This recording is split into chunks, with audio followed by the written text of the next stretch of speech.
رمضان کی آخری راتیں تھیں اور ہر طرف سکون اور نور بکھرا ہوا تھا۔ مسجد کے صحن میں جہاں رات کی ٹھنڈی ہوا چل رہی تھی، علی بیٹھا آسمان کی طرف نظریں اٹھائے گہری خاموشی میں ڈوبا تھا۔ چمکتے ستارے ایک خاص پیغام دے رہے تھے، جیسے وہ بھی رمضان کی تقدیس کا حصہ ہوں۔ اسی لمحے اس کے دادا جان نے اس کے کندھے پر نرم ہاتھ رکھا اور نرمی سے پوچھا، بیٹا کیا تمہیں معلوم ہے یہ رات 1000 مہینوں سے بہتر کیوں ہے؟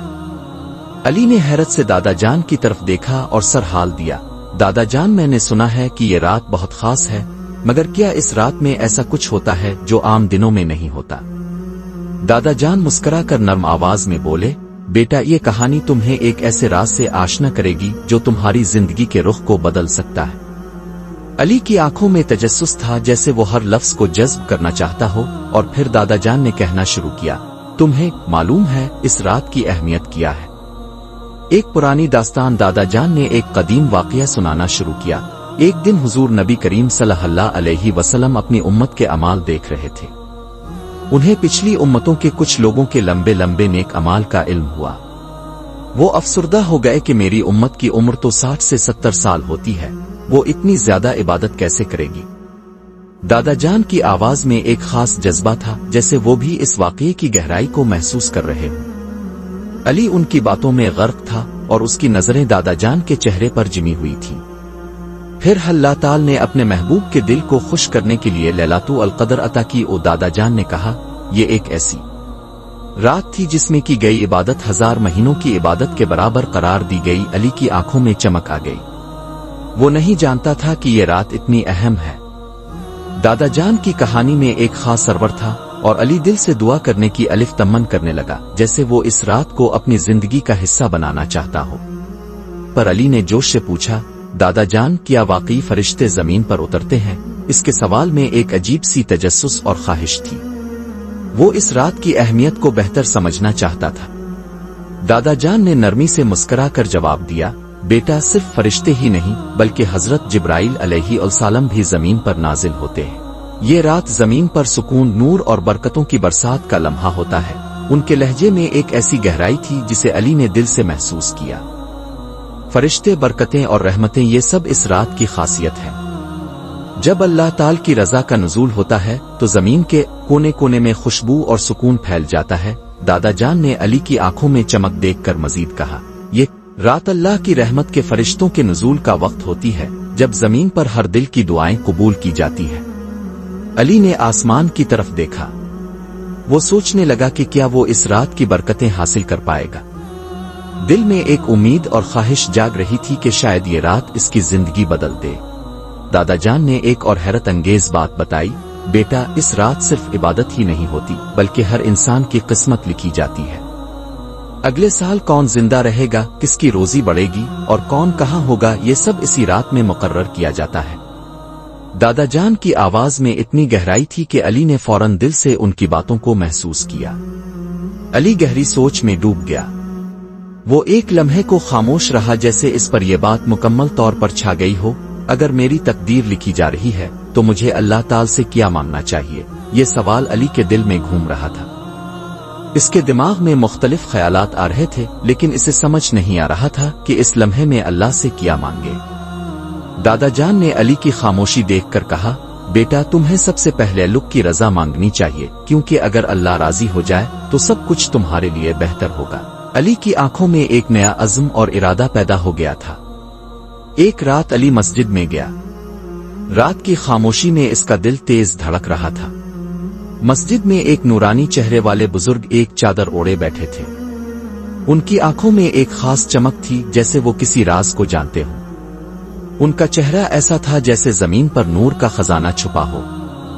جب علی نے ان کو دیکھا تو بزرگ نے مسکرا کر کہا، بیٹا جو کچھ بھی مانگنا ہو آج مانگ لو، کیونکہ اس رات جو دعا مانگی جائے وہ رد نہیں ہوتی۔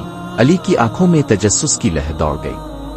وہ جاننا چاہتا تھا کہ یہ وقت واقعی اتنا خاص ہے یا یہ بس ایک بات ہے جو بزرگ کہہ رہے ہیں۔ علی نے بے تابی سے پوچھا، لیکن مجھے کیسے معلوم ہو کہ آج ہی لیلۃ القدر ہے؟ وہ ڈوبتے ہوئے لہجے میں سوال پوچھ رہا تھا۔ بزرگ نے مسکرا کر جواب دیا، جو شخص سچے دل سے مانگے اس کے لیے ہر رات لیلۃ القدر بن سکتی ہے۔ تبھی اس نے دل میں ایک نیا عہد کیا کہ وہ سچے دل سے دعا کرے گا۔ علی پہلی بار اپنے دل سے اللہ کی بارگاہ میں جھکا۔ اس کے دل کی ہر دھڑکن میں ایک دعا تھی جو وہ پورے خلوص سے سر اٹھا کر آسمان کی طرف دیکھتے ہوئے دل سے کہا، اللہ مجھے ان خوش نصیب لوگوں میں شامل کر لے جو اس رات کی برکتیں حاصل کر سکے۔ دعائیں گردش کر رہی تھیں جیسے اس کا دل اللہ کے قریب پہنچ رہا ہو۔ اس کی آنکھوں سے آنسو بہ رہے تھے اور وہ ایک نئی روحانی کیفیت میں ڈوب چکا تھا۔ اس کا دل خوف اور محبت سے لبریز تھا۔ وہ اللہ کی رضا اور بخشش کی امید میں ڈوبا ہوا تھا اور ساتھ ہی اپنے گناہوں کی معافی کی دعا بھی کر رہا تھا۔ اس کا یقین تھا کہ یہ رات ایک نیا آغاز ہے جہاں وہ اپنی تقدیر کے نئے راستے پر قدم رکھ سکتا ہے۔ اس لمحے میں علی نے محسوس کیا کہ سچی عبادت کا آغاز دل کی گہرائیوں سے ہوتا ہے۔ اچانک مسجد میں ایک نورانی کیفیت چھا گئی، جیسے پورے ماحول میں سکون اور رحمت کی بوندیں برس رہی ہوں۔ ایک ٹھنڈی ہوا چلی جو علی کے چہرے کو نرمی سے چھوتی گئی۔ ایسا محسوس ہوا جیسے مسجد میں رحمتوں کا نزول ہو رہا ہو اور ہر طرف ایک خاص تقدس کا احساس بڑھ رہا تھا۔ علی کی نظریں مسجد کے کونے کونے میں پھیل گئیں جیسے وہ اللہ کی رحمت کو اپنے اندر سمو لینا چاہتا ہو۔ اس کی سانسوں میں سکون تھا اور دل میں ایک عجیب سی خوشی تھی۔ وہ سمجھ نہیں پا رہا تھا کہ یہ کیسی کیفیت ہے، لیکن یہ یقین سے جانتا تھا کہ یہ وہ لمحہ ہے جسے وہ اپنی زندگی کا سب سے اہم لمحہ مانے گا۔ علی نے اپنے دل کو ہلکا محسوس کیا، گویا اس کی دعائیں قبول ہو چکی ہوں۔ اس کے دل میں ایک نیا عزم اور سکون تھا، جیسے اللہ کی رحمت اس پر اور اس کی دعاؤں پر چھا گئی ہو۔ وہ جانتا تھا کہ اس لمحے میں اللہ کی رضا اور خوشنودی حاصل کرنے کی جتنی کوشش کی جائے وہ کم ہے۔ فجر کی اذان سے پہلے علی مسجد سے باہر نکلا۔ اس کی روح میں سکون تھا جیسے وہ کسی خاص لمحے کا حصہ بن چکا ہو۔ رات کی خاموشی میں علی نے آسمان کی طرف دیکھا جہاں روشن چاند کی ہلکی روشنی پھیل رہی تھی۔ اس کے دل میں ایک نیا جذبہ اور امید کی لہر جاگ رہی تھی، جیسے اس کی دعائیں قبول ہو چکی ہوں۔ وہ بے حد خوش تھا کہ اس نے لیلۃ القدر کی رات کی حقیقت کو محسوس کیا۔ تبھی اسے وہی بزرگ یاد آئے جنہوں نے کہا تھا، بیٹا جو اس رات جاگ گیا اس کا دل بھی جاگ گیا۔ یہ الفاظ اس کے ذہن میں گونج رہے تھے جیسے وہ ہر لفظ کی حقیقت کو نئے انداز میں سمجھ رہا ہو۔ اس کے دل میں یقین تھا کہ وہ سچے دل سے دعا مانگ کر اللہ کی رحمت کو اپنی زندگی کا حصہ بنا چکا ہے۔